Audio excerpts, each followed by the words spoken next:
Good evening, America. I am Eric Little. It is the 5th day of October 2020. It is National Child Health Day, which seems ironic under these circumstances. There are exactly 4 weeks from tomorrow, 29 days until the general election is over, and 2 days to the vice presidential debate, which looks like it's going to take on even more significance than I thought. I'm near my home in Southern California this evening, and this is the plain truth.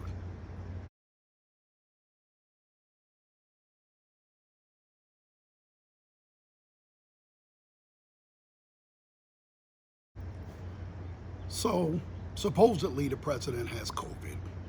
Okay, let's take their word for it.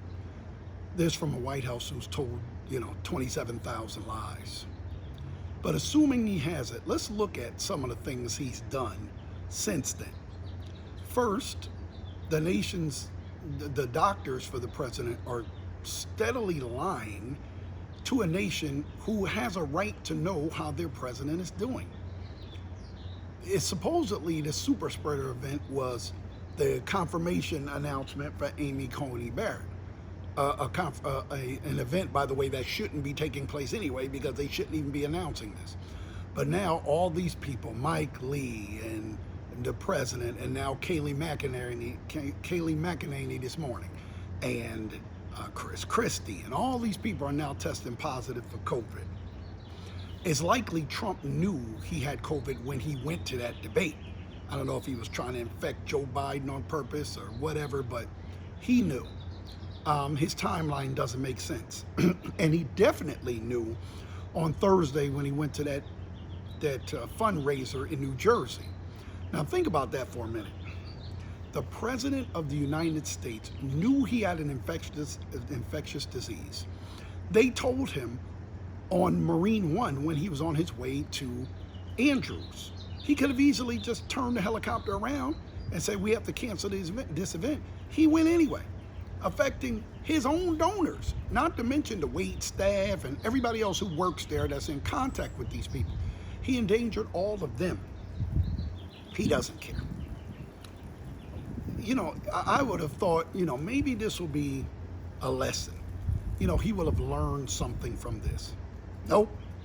He went on a joyride yesterday.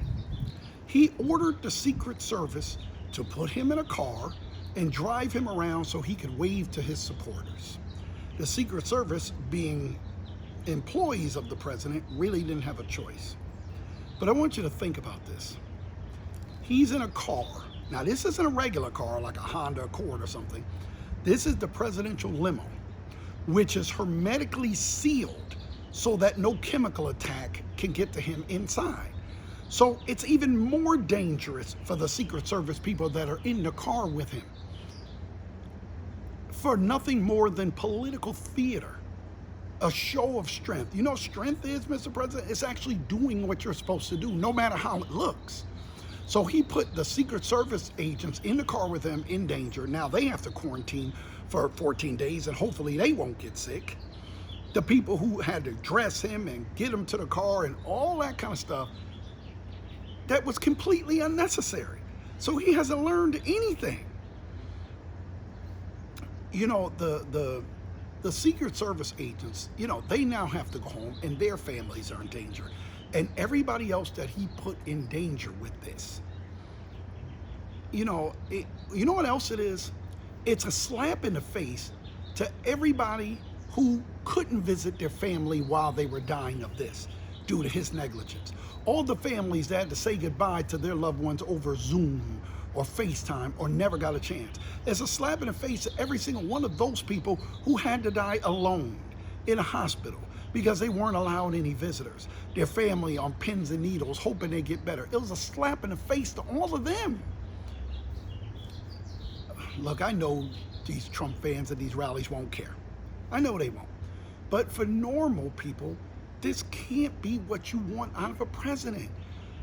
He's not the first president to lie about his medical condition, but the other presidents didn't put other people at risk with their lives. And that is the plain truth, as I see it. And I am Eric Little. Good night.